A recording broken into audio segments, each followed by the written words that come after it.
नमस्कार, आप सभी का स्वागत है जम्मू लिंक्स न्यूज में और मैं हूं विशाल शर्मा। श्रीनगर के डलगेट इलाके में कल एक बड़ी ही शर्मनाक घटना सामने आई, जिसमें दो युवक एक दोपहिया वाहन पर एक लड़की का पीछा करते हैं, ईव टीजिंग करते हैं, बद्दे बद्दे कमेंट्स पास करते हैं, जिसके बाद उस लड़की ने हिम्मत दिखाते हुए सोशल मीडिया पर इस पूरी घटना को शेयर किया और पुलिस में बाकायदा इसकी शिकायत भी दर्ज करवाई। पुलिस ने इस पूरी शिकायत पर संज्ञान लिया और उन दोनों युवकों को गिरफ्तार कर लिया और इस अपराध में इस्तेमाल की गई दोपहिया वाहन को भी जब्त कर लिया। कार्रवाई आगे बढ़ी और अब जो कार्रवाई की गई है उसमें आरटीओ ने, जो कि रीजनल ट्रांसपोर्ट ऑफिसर है, आरटीओ ने जो दोपहिया वाहन इस पूरे कृत्य में इस्तेमाल किया गया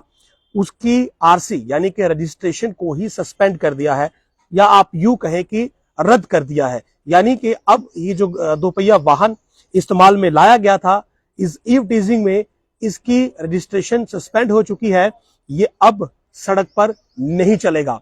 एक बड़ा एक्शन लिया गया और मैं ये कहूंगा कि एक मिसाल यहां पर बनाई गई आरटीओ के द्वारा कि उन्होंने इस प्रकार का ये एक्शन लिया। आरटीओ श्रीनगर ने ये ऑर्डर किया कि इस वाहन की जो रजिस्ट्रेशन है उसे रद्द किया जाए, क्योंकि इसने इस वाहन के जरिए पब्लिक न्यूसेंस और लोगों की जो सुरक्षा है उसके साथ खिलवाड़ किया है और जो नियम कानून बनाए गए हैं उनकी धज्जियां उड़ाई गई हैं। इस टू व्हीलर का नंबर है JK01AG5814 और इसके मालिक का नाम है Pirzada Sajad Arif son of Haji Sheruddin, residence of Khwajapora Srinagar. और ये इस क्राइम में इस्तेमाल हुआ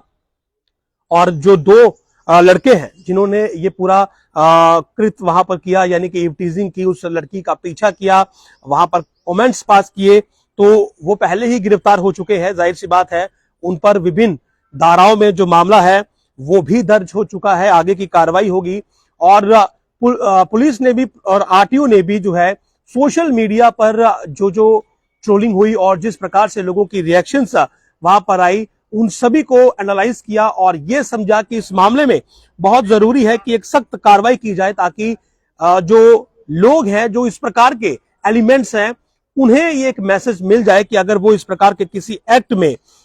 इन्वॉल्व होते हैं तो कार्रवाई किस दर्जे की होगी, किस लेवल की होगी। और सभी को ये बात समझनी होगी कि कानून बहुत सख्त है। अगर आप इस प्रकार से कोई गलत काम करते हैं और आपको ये लगता है कि आप इस प्रकार की हरकत करने के बाद कहीं भीड़ में शामिल हो जाएंगे या आप पर एक्शन नहीं होगा, तो एक्शन बहुत स्ट्रिक्ट होगा। उस गाड़ी का, उस टू व्हीलर का जो रजिस्ट्रेशन है वो भी सस्पेंड हो चुका है और खुद डीसी की तरफ से भी जो जानकारी मिली है कि उसने, डीसी ने भी ट्वीट करके ये लिखा है कि इस चीज को, जो डिप्टी कमिश्नर श्रीनगर हैं डॉक्टर एजाज असद, उन्होंने भी अपने ऑफिशियल ट्विटर हैंडल पर यह ट्वीट किया है कि वाहन का जो पंजीकरण है वो रद्द कर दिया गया है, क्योंकि छेड़खानी की घटना में ये वाहन जो था इस्तेमाल हुआ है और इस प्रकार के गैर कानूनी व्यवहार को बर्दाश्त नहीं किया जाएगा। और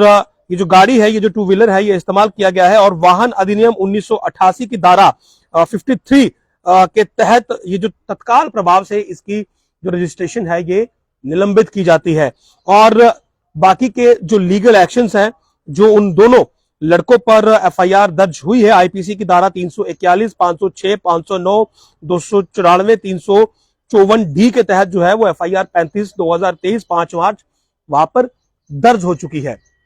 तो सबके लिए मैं ये कहूंगा कि इस खबर में ये एक मैसेज है कि आप अगर सड़क पर चलते हैं और इस प्रकार की शर्मनाक घटना को आप अंजाम देते हैं और ये सोचते हैं कि कोई भी आप पर एक्शन नहीं लेगा या आप पर कोई भी कार्रवाई नहीं होगी, तो इस भ्रम में मत रहिएगा। अगर शिकायत होगी, गिरफ्तारी होगी और गिरफ्तारी होने के साथ साथ जो वाहन इस कृत्य में इस्तेमाल होगा वो भी डी रजिस्टर्ड हो जाएगा, यानी कि उसका पंजीकरण रद्द हो जाएगा।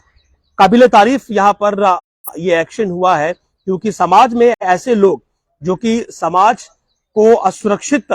महसूस करवाने में लगे हैं, वो युवतियां जो बाहर आती हैं, उन्हें लगता है कि भारत में आजादी है, वो खुलेआम घूम सकती हैं, वो खुलेआम समाज का एक हिस्सा हैं, लेकिन इस प्रकार के लोग जो कि ईव टीजिंग या फिर किसी का पीछा करते हैं और उन्हें ये लगता है कि शायद कानून इस और संज्ञान नहीं लेगा या फिर कोई लड़की जो है वो पुलिस में शिकायत नहीं करेगी, तो यहां पर तारीफ करनी होगी उस लड़की की भी जिसने पुलिस में भी शिकायत की, सोशल मीडिया में भी इस मामले को उछाला और इन दोनों लड़कों के खिलाफ कार्रवाई हुई, जो कि एक मिसाल है। और उम्मीद करेंगे कि अगर भविष्य में इस प्रकार की कोई घटना किसी के साथ होती है तो वो भी अपनी शिकायत दर्ज करवाए और पुलिस इससे भी सख्त कार्रवाई करे ताकि समाज